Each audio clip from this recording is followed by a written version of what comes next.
Hello friends, welcome to success marathon. आज है 6 मई 2021। तो इससे जुड़े जितने भी इम्पोर्टेंट क्वेश्चन हैं उन्हें आज हम इस वीडियो में डिस्कस करेंगे। साथ ही अगर आपने अभी तक हमारा चैनल सब्सक्राइब नहीं किया तो सब्सक्राइब कीजिए, लाइक कीजिए और सभी स्टडी रिलेटेड ग्रुप में शेयर कीजिए। आइए शुरुआत करते हैं आज के हमारे पहले क्वेश्चन से। आज का हमारा पहला इम्पोर्टेंट क्वेश्चन है, 2021 में G7 विदेश मंत्रियों की बैठक की मेजबानी कौन सा देश करेगा? तो फ्रेंड्स, इसका आंसर होगा ब्रिटेन। और इसमें भारत की तरफ से हिस्सा लेंगे भारत के विदेश मंत्री एस जयशंकर। तो यहाँ से आप लोग कंफ्यूज नहीं होइएगा कि भारत इसका सदस्य है, क्योंकि भारत G7 का सदस्य नहीं है, लेकिन भारत इसमें हिस्सा लेते रहा है। और यह जो बैठक की जाएगी इसका मुख्य उद्देश्य होगा जो भी मेंबर कंट्री है इस कंट्री के बीच आपसी तालमेल को बढ़ावा दिया जा सके, और साथ ही कोरोना महामारी जिससे कि पूरी दुनिया गुजर रही है, यानी कि अभी कोरोना महामारी से पूरी दुनिया ही जूझ रही है, इससे कैसे निपटा जा सके, तथा भारत द्वारा साथ ही चीन के साथ बढ़ते तनाव और देशों के आर्थिक विकास पर चर्चा की जाएगी। तो फ्रेंड्स, G7 की मंत्रियों की बैठक ब्रिटेन में होगी। तो आइए हम जान लेते हैं ब्रिटेन से जुड़े कुछ इम्पोर्टेंट पॉइंट को। ब्रिटेन जो कि लंदन, जिसकी कैपिटल है लंदन, जो कि टेम्स नदी के किनारे बसी है। यहाँ की करेंसी तो अभी पाउंड स्टर्लिन है, लेकिन ब्रिटेन सरकार एक नई डिजिटल करेंसी लाने जा रही है जिसका नाम है बिटकॉइन। यहाँ के पीएम जो है बोरिस जॉनसन, यह भारत के दौरे पर आने वाले थे, किंतु कोरोना की जो दूसरी लहर बढ़ी उन्होंने अपना भारत दौरा रद्द कर दिया है।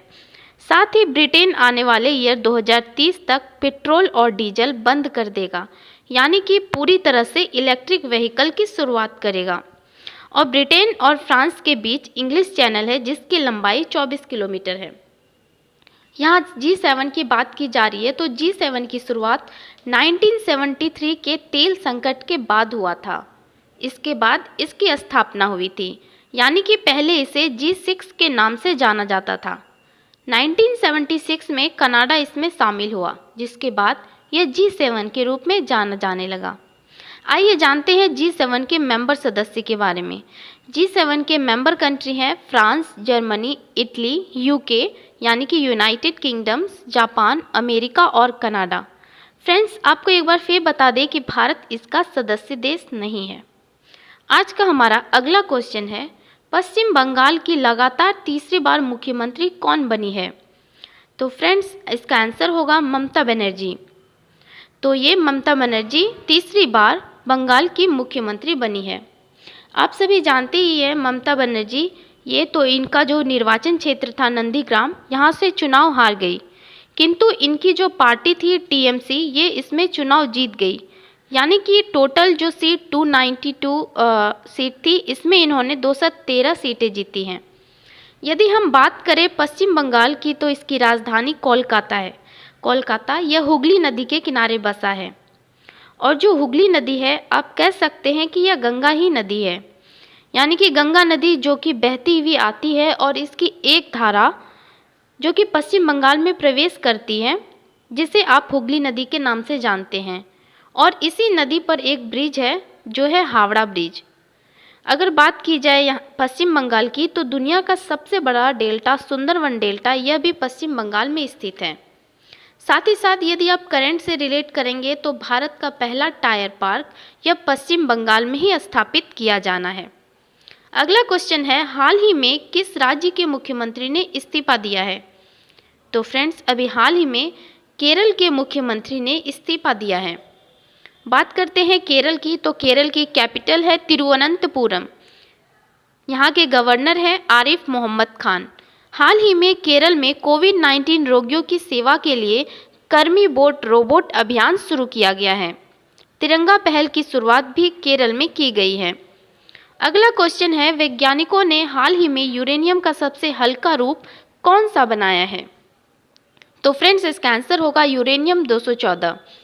फ्रेंड्स, अभी हाल ही में वैज्ञानिकों ने यूरेनियम का सबसे हल्का रूप यूरेनियम बनाया है, जिसे यूरेनियम 214 नाम दिया गया है।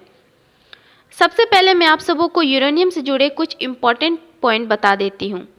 यूरेनियम एक चमकदार और श्वेत रंग की धातु है जिसका सिंबल है यू। यूरेनियम की जो इसकी परमाणु संख्या है वो है 92 और परमाणु भार है 238। इसके यूजेस होते हैं नाभिकीय विखंडन प्रक्रिया और एटम बम में यूरेनियम का इस्तेमाल किया जाता है।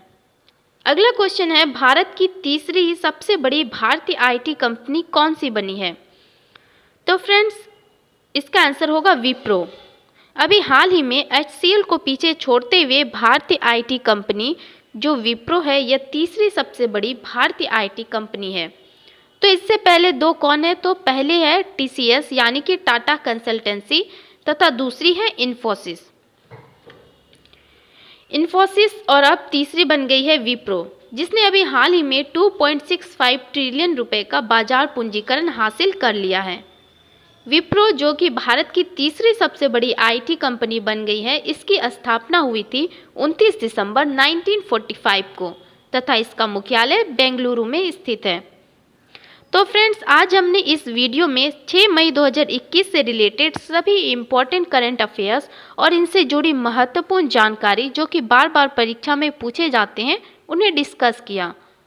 अगर आपको यह वीडियो अच्छा लगे तो सक्सेस मैराथन को सब्सक्राइब कीजिए, लाइक कीजिए तथा अपने सभी फ्रेंड्स और स्टडी रिलेटेड ग्रुप में शेयर कीजिए। धन्यवाद।